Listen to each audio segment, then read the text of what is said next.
Hello YouTube, it's just Paul. Been absent for a while. Got about half an hour spare, so I thought I would follow up one of my last videos. Many of you who watch my regular updates will remember a radio that I purchased, paid a lot, too much money for it. Did it out of a bit of sympathy for the estate sellers. Anyway, this is that radio. It had a mobile alarm system on top of it. It was heavily rusted. I thought I'd go through and show you where we're at with this radio. Now this has probably had 11 hours of work done on it. Putting it lightly, it's probably had a bit more than that. I'll just go over and give you a summary of what has been done. First of all, it's obviously had a detail on the front panel because that was all, you couldn't really see a lot. It was all it was filthy, rusted. Obviously with the GEs, when they start pitting and coming through the surface, that surface rusts.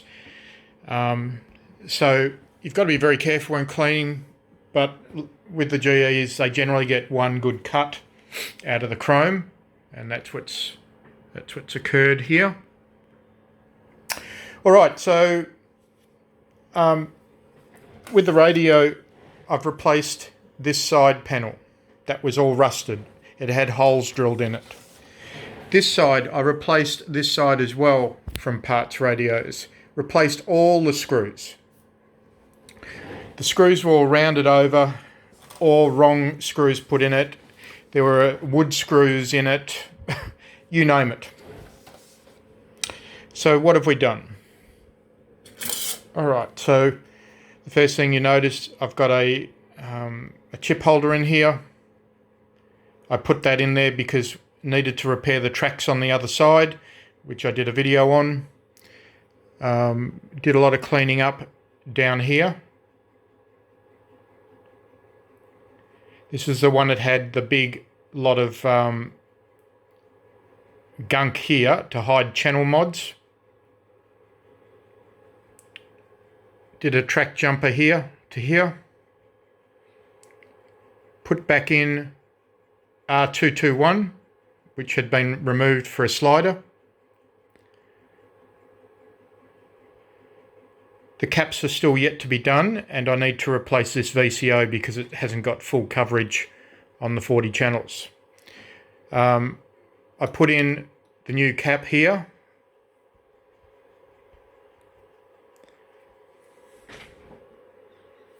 And gone over all of the solder joints. There were some other things that had issues in this as well, which I replaced. I believe that the 10240 crystal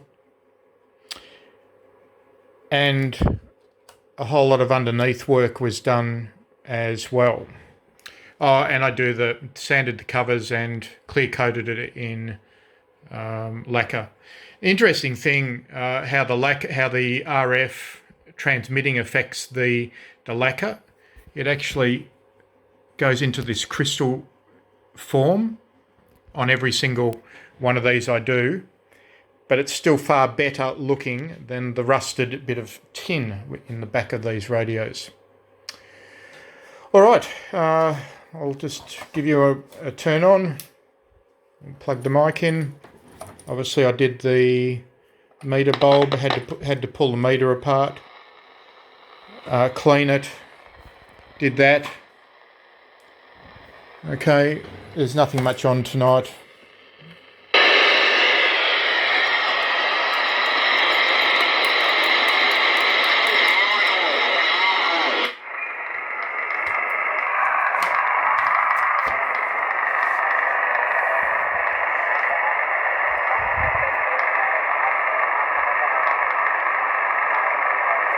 All right, I've still got to do an alignment. This you'll see in a second. We'll do a frequency check. There we go, TX 273551.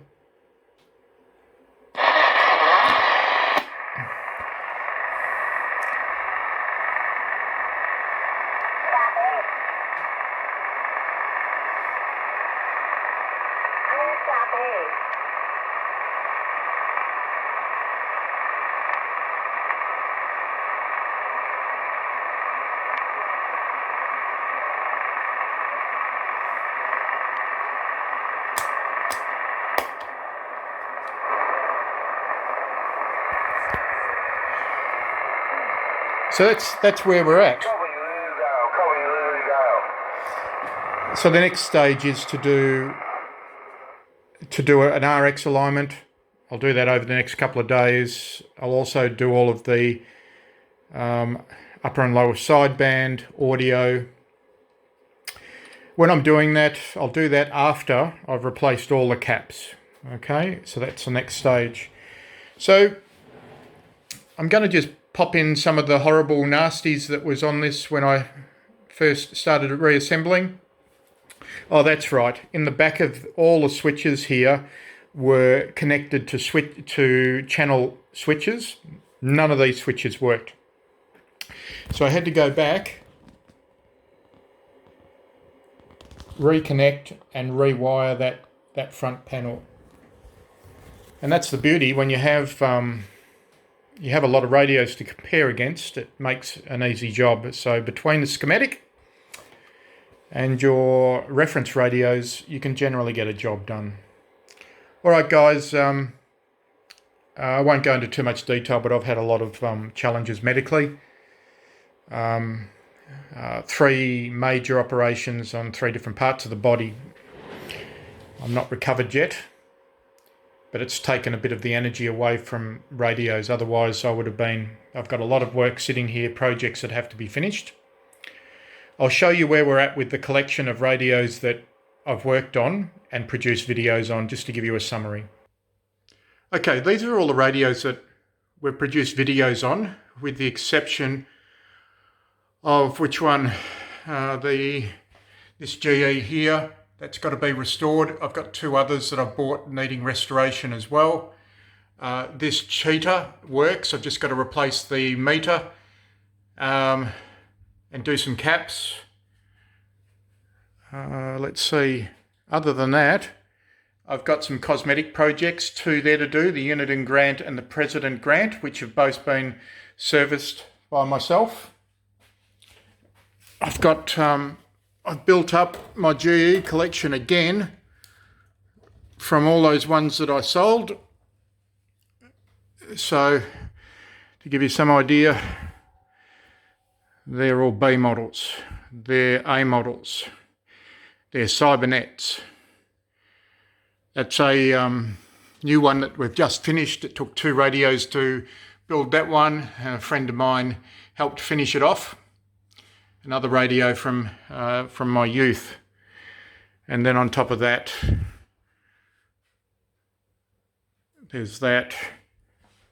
And then I've just got this old school radio that I'm not demodding, because it shows you the lengths that the original CBers went to in building EPROMs to get channel expansion. So I have 2 bench radios, as I've mentioned. There's that GE there, which has been there for a while now. That's a good reference radio. Then I have this SBE, which is one of the best RXing SBEs that I've got in the collection after replacing the various audio amplifiers in the RX stage. And then of course there's that GE that I'm working on right there that we've just started this video on. Alright, that's your lot, guys. I'll start reassembling, put this back on the pile, and we'll catch you in the next one. Thank you.